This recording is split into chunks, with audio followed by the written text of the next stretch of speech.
What is going on, y'all? Welcome back to the Locks DFS NBA Breakdown. My name is Narang, at ReallyAddy on Twitter, and at Sham, SHYAM on DraftKings. I'm from LocksDFS.com, and I'm going to be breaking down this 11-game main slate on DraftKings.com for all of y'all.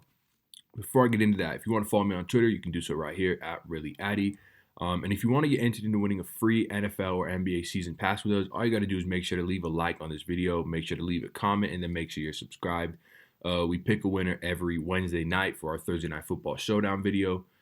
So if you were last night's winner or last week's winner, I don't believe they've reached out to us yet. I forgot your name, but go check out that video if you haven't to see if you were the winner. And if you have, go ahead and and if you were the winner, go ahead and DM us at locksdfs.com.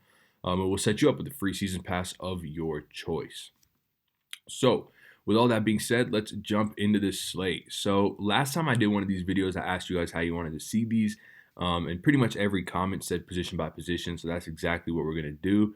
I got 1 to 2 guys at every position that I'm going to talk to you about. In the sake of time and keeping this video fairly short, I'm just going to, touch on them kind of briefly. And I'm going to see how many I can get to. I think I got like 12 guys on the sheet that I want to get to. So let's get into it. Starting at point guard. The high price point guard I'm interested in, there's a lot of viable names up here, but the guy I'm going to go towards is going to be Trae Young. As of now, I mean, this guy's got a 35.5% usage rate on the year. He's averaging about 1.45 fantasy points per minute. You take John Collins off the court, and those numbers do go up over the course of last year. This year, not so much because he had that dud game 2 games ago. Totally let me down. I had to get salvaged by Montrezl Harrell's 65 fantasy points just to cash in cash games a couple nights ago, but thankfully we made it. Trae Young put up 15, just awful. I mean, Chicago was doubling him pretty much every time down the court, and there was just not much going for him. I think in this game that projects to be a bit more free-flowing. The Sacramento team, despite being 26th in pace this year, it's just not going to last like that with all these young legs that they have, De'Aaron Fox, Buddy Hield. I anticipate them speeding up.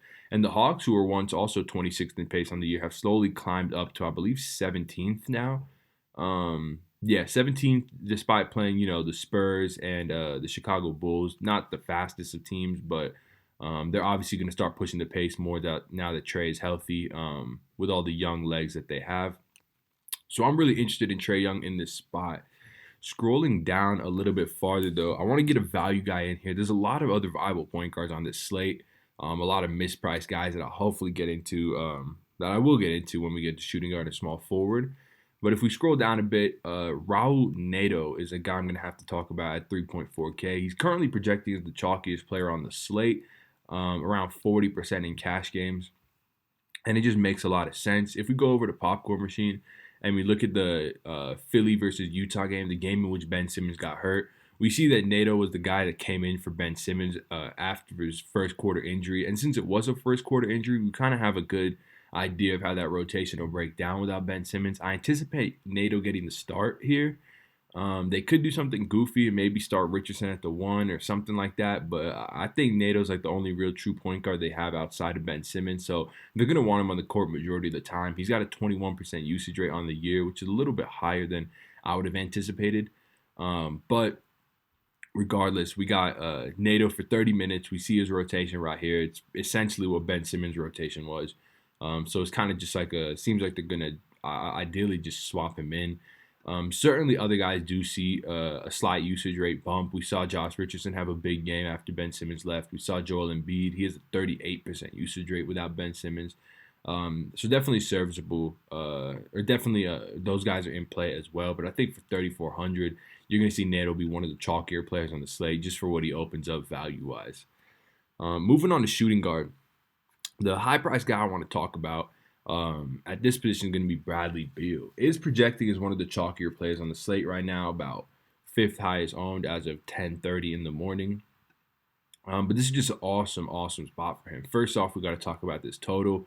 Opened at 227 and has since been bet up 5 points, which, you don't really see line movement like that too often. We see something similar like that in this Atlanta Hawks game. It's a point I wanted to mention when talking about Trae Young. This totals up, 4.5 points as well. But this totals up, 5 points. Both these teams are fairly fast in pace. I believe Washington's like 8th overall. Cleveland's fairly slow, but they're 21st, but not too worried about that. Washington's 8th overall, yep. But this is just a good, soft defensive matchup for Bradley Beal. As we see, Cleveland giving up the 6th or 7th most three-point shooting percentage this year. He's the primary ball handler. He's the primary scorer. We saw him put up a massive game versus Indiana in that same sort of role. He's just underpriced. I mean, that's really it. 8.6K. The guy opened up the year at 8.8 and since rose to 9.7. So he's down about $1,100 from his peak price on the year, and he's got a really, really soft matchup at home versus Cleveland. A spot that I think you can run back with another guy that I'm going to get into in a second. If we scroll down a little bit, I need to mention, just because my phone just buzzed, we just got the news that Jeff Teague is going to be out again for this game. So that's going to open up a guy like Jarrett Culver. This guy oozes offensive upside. He's taken 17, 11, and 13 shots in the past 3 games. He got 30 minutes the game that Teague was out last start. He was the primary ball handler in that game as well, although Karl-Anthony Towns did sort of fill that role to an extent. But he did pick up 7 assists. He's going to get you 4 or 5 rebounds. And if he's scoring, he's gonna exceed value at this price. His price obviously did come up from where it was last slate, where everyone sort of played him. But for 5K, I still think he's in play if he gets to start, which I anticipate he will since he did last time. But scrolling down a little bit farther, or scrolling up a little bit actually, we'll get to the value at small forward. Just wanted to touch on CJ McCollum at 6K. I'm always a little bit hesitant to play jump shooters on back-to-backs, but typically that comes more into effect later in the NBA season as opposed to in the beginning. The only other game of note we have for CJ McCollum on a back-to-back, he dropped 41. He played 41 minutes at Dallas and then back-to-back at San Antonio. He shot 10 to 22, played 38 minutes, put up 27 real points, 40 fantasy points. So not too worried about that, especially since it's a home, or since they're back home now. I don't think we're gonna have too much to worry. But this game overall projects as I think the fastest overall game on the slate. 236 over under the pace. We got Brooklyn 4th overall and Portland 9th overall. Just expects to be sort of like one of those pickup games type feel. And CJ McCollum at 6K is just far too underpriced. He needs 5x to reach value. That's 30 fantasy points, and he's going to do that majority of the time in this spot. I would say at least like in his outcomes, it's probably happening like 80 or so percent of the time that he hits 30, and probably 50 or 40 to 50% of the time that he hits 40. So I think he's just a pretty solid play here at 6K. And small forward, I know I've been talking about some of the higher priced guys, so we're going to talk about some values here. Scrolling down, the first guy I want to talk about is Evan Fournier at 4.4K. Terrence Ross is going to miss this game as well with an illness. That opens up an increased minutes floor for Evan Fournier at 4.4K. Last game, Terrence Ross was out. He didn't do too much, but he did see 28 minutes, which is solid. We can project him from anywhere to 28 to 33, so I'd say around 30 minutes is fairly safe. He's about a 0.85 fantasy point per minute guy this season. Last season was slightly higher. So if you put him anywhere around that, you're looking at around 30 fantasy points at 4.4K. That makes a lot of sense to me in this matchup. Orlando doesn't have the highest team total, but this is a fairly pace-up spot for Orlando. They are one of the slower teams in the league, ranking 28th overall in pace. And now they're going up against Memphis, who ranks 5th overall in pace. So we should see a little bit more offense from this Magic lineup. I think Evan Fournier stands to benefit in that case. Another value guy I like here as small forward. Both these guys are shooting guard, small forward eligible. But another guy I like here is Rodney Hood at 3.6K. I don't even really need to say too much about this. He's just too cheap for his minutes floor. I mean, he battled foul trouble all game last game versus the Clippers yesterday. And he still finished with 15 fantasy points, which isn't great, but it's 5x on Rodney Hood, or a little under 5x on Rodney Hood, and that was with him only shooting 5 times and battling foul trouble. At 3.6K, in a spot that projects to be like a super fantasy-friendly game, it's just hard to get away from this value unless, much better value opens up throughout the day, which it isn't really open right now. But as we get closer to lock, obviously guys get ruled out and we get more value. But as of now, I mean, he's just standing out as one of the most obvious values at 3.6K. It's just it's just too cheap. He should be like a 4.2 to 4.5K player pretty much every slate. Power forward now. So there's a couple guys I want to talk about here at power forward. So I'm going to touch on them all pretty briefly. The first guy is Pascal Siakam at 8.8K.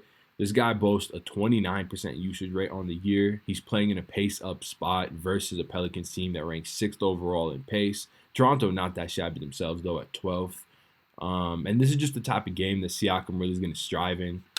We saw him in the first matchup of the season versus New Orleans, put up a monster game, 66.5 fantasy points, 34 points, 18 rebounds, took 26 shots, which is right in line with sort of his upside in this matchup. I'd say that was probably a top 10 to 5% outcome.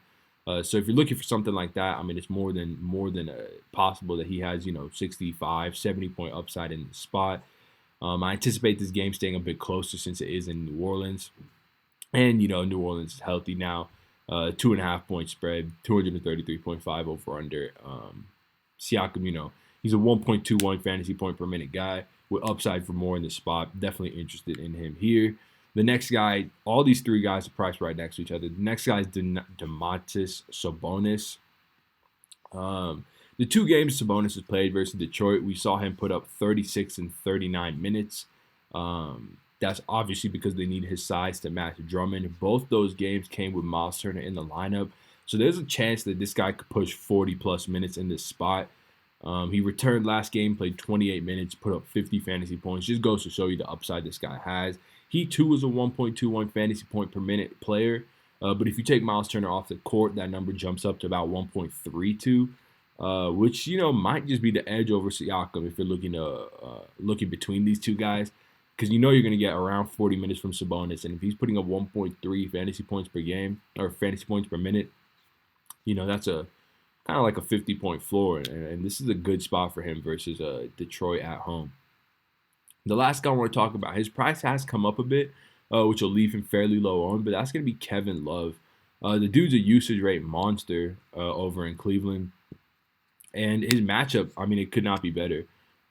First off, I want to reiterate on the pace or on the total of this game again. It's flying. The spread is close. I don't anticipate a blowout in either direction. And this is just one of the best matchups. Washington has been arguably the most favorable matchup for opposing big men. They're giving up, excuse me, they're giving up the 10th most rebounds per game.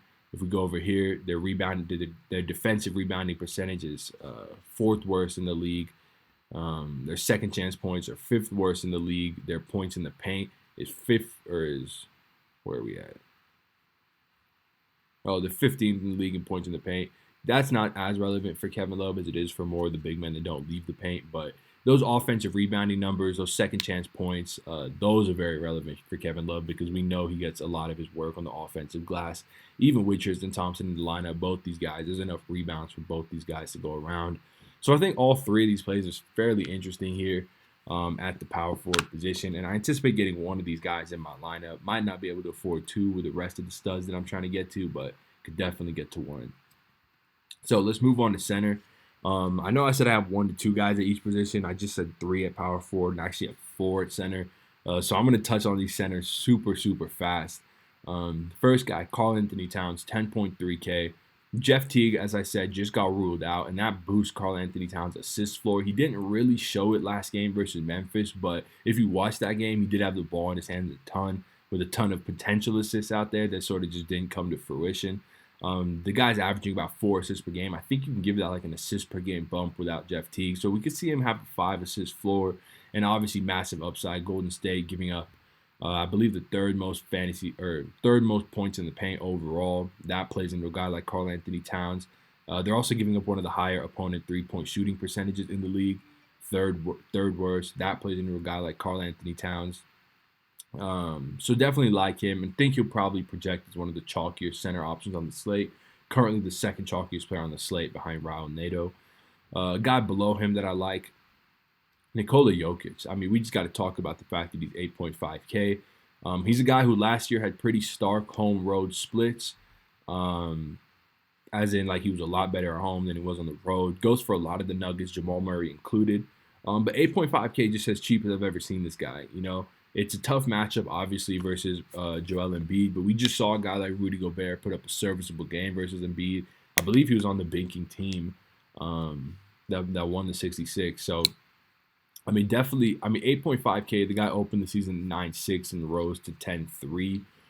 Despite all the clunkers he's put up recently, he's still averaging 40 points a game, which is just about 5x, 40 fantasy points a game, which is just about 5x. And this is a pretty pace-up spot for this Denver team. Denver is ranked last in the league in pace.